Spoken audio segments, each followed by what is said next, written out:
I'm going to go over a few nuclear tickers on the 5-minute time frame and give you some price targets for Monday. First up is OKLO. We ended the week at $21.91. That is up a whopping 9%. So congratulations if you've made some money off of this ticker. This is where we are at resistance, and you know what happens potentially at resistance. The next level of resistance, 22.25, and above that at 4 standard deviations, roughly 22.69. Now to the south side, back at the middle of the trend, and the baseline there takes us to roughly $20.96. Below that, at another level of support, many levels of support and resistance in between. I'm just pointing out a few of them. $20.09. Below that, 1966 and roughly 1923. Looking left, you can see we had a sell-off at resistance. This is all, as we go down, this turns into support, and then we fell through and then bounced again. And then when we fall down here, heading towards support, and then we ride up, this turns back into resistance. So you can see we fell back down to support, grinding our way up, and then falling down to a clear buy signal, or in some cases, that would be your stop loss signal. And then we rode up, and then there's another clear signal, busting through the middle of the trend, going up, and now we are back at resistance. And looking left, this is the price at 23.54 from the beginning of the week when I tracked it. And now we're at 21.91. But as you can see, what happened, and that was the middle of the trend, and now this is the middle of the trend. And previously, let me move left some more. So when I tracked it here on the 18th, we were here at the middle of the trend, made our way here, but price went even higher, all the way up to 26.43 or 44, but the 52-week high is 28. But that used to be the middle of the trend, the week of the 25th, and then we have stair-stepped our way down. That was on December 2nd, and now here. We could either follow this line gradually or go sideways if we do not go up. But this is another channel we could be in, or this channel, or potentially this channel. Many ways to play it and to track it. And this gap already closed to the upside at 23.75, and this gap closed on Monday the 4th. No longer a threat to our account to the south side. I'm going to delete that. And I did a video on this day, the Friday the 25th as well. So what happened here is we gapped up on that Monday, and then what goes up must come down, and then we filled this gap to the downside, filled that gap, and filled that gap as well. I will show you what we look like on the daily, and then I will move on. Option R there. So you can see we were at previously resistance up here, and you know what happens.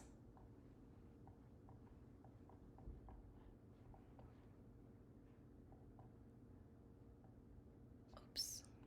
Hit that. The price target is now $27. We hit the 21.33, but if you click that button, the max is now 27. So that is where I will be tracking it to, and hopefully we can retrace our steps back up here. We did it before, the potential is there, but we do have a landmine to the south side you want to be careful about right here, taking us down to 1171. But the target on the daily, because you're going to get different buy and sell signals, that could take us to potentially 26.19. And we're at 21.91. And then to this median, and what is the middle of the linear here between -2 and 2 takes us to roughly 1406, and then this gaping hole down there. So watch out for that, but we're not in that area on the 5-minute and the smaller time frames. Not in the channel, not in the zone, not even close. Just in this window of -2 and 2 standard deviations is how I like to play it, conservatively. SMR on the 5-minute. We are at resistance, so watch out. The next level I'm looking at is 2626 and 2692. 2439, 2314, 2250, and I do not anticipate we get to this level at all. Don't hold your breath at 2186. If we are here, the lowest maybe could be here, but these outer bands, the outliers, I don't think we'll get there. But if we do and we wick down that way, you can bet it will get bought up. So this is where we are headed potentially, and this is where we were previously. So will we make this pattern?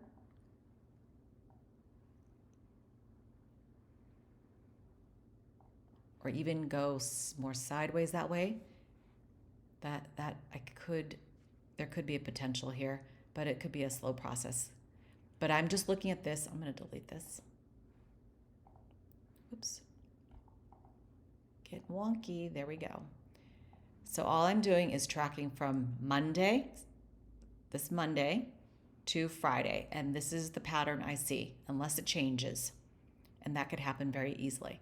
But if we continue to go down, just know that it'll follow this line and hover around there. And if we wick to the south side, again, the potential is to get eaten up and people will buy the dip or sell the rip.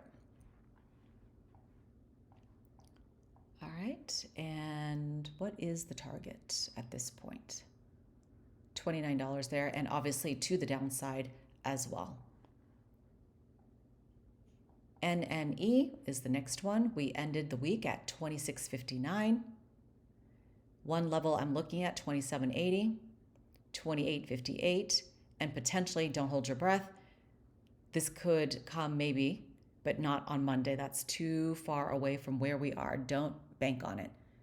2939. And we're very close to where we were previously. Not much movement there for the middle of the trend. 2458, 2380, 23, and then this gap is still in play to the downside.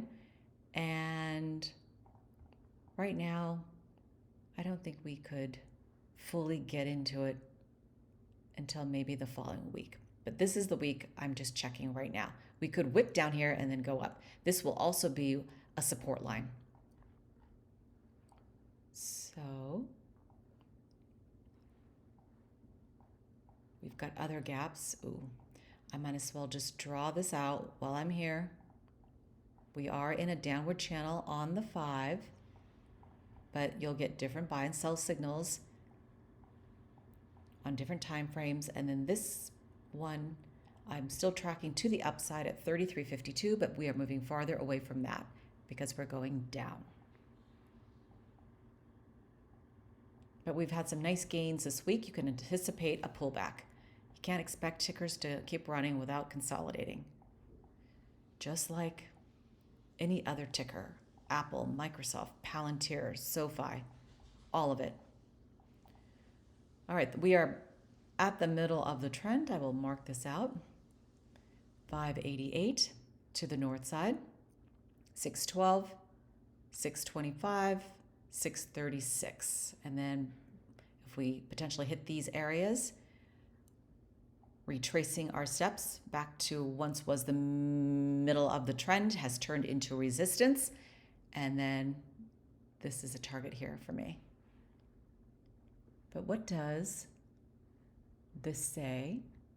This tab, where is it? Oh, I don't think, yeah.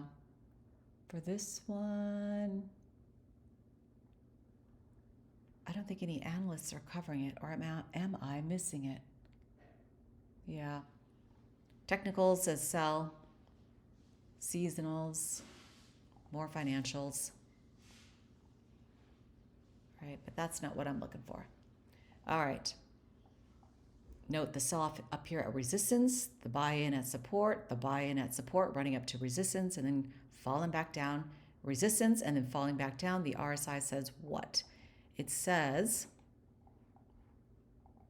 we are still, I'm going to move this out of the way, still going up. So that's good. So we could just tickle this a little bit and then go up. Or might as well, I would really rather have it just flush to this area, get bought up, and then go, because we don't want any dangling gaps.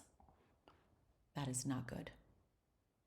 But you can see we've been all over the place. So you've had opportunities to get out, buy in, here's get out, buy in, buy in, buy in. Generally, I'm not talking about stocks that free fall. You just need to kind of slowly work within a channel. And finally, NUKZ, we ended the week at 45.40, 45 Command Z, 45.41, 45.92, 46.40, 46.85, 44.98, 44.06, 43.59, 43.10. And then watch out for these gaps here. This takes us down to 42.16, 41.25, and this one 38.97. Not in the channel, not in the zone just yet. But for this one, this could potentially, if we continue to go south, get within the -2 range on Wednesday. But the middle of the trend is right here. So potentially this could be our support line from where we are. We could go follow this line slowly or just make some pops up to this line. We'll see about that. And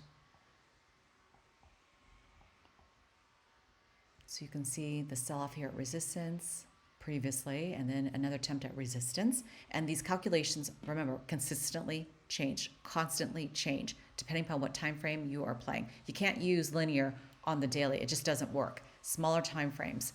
And thank you to Murat again for pointing out this ETF.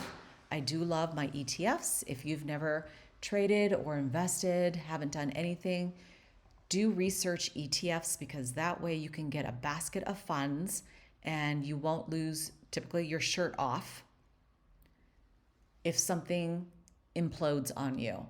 Just get a well-rounded ETF that has a basket of all kinds of stocks in it and start your position there. But thank you to Murat for pointing that out, because I only just started following these tickers. All right, that does it for me. Have a great trading week, and I will also start my video or work on the gap and go trades for this week. All right, have a good day.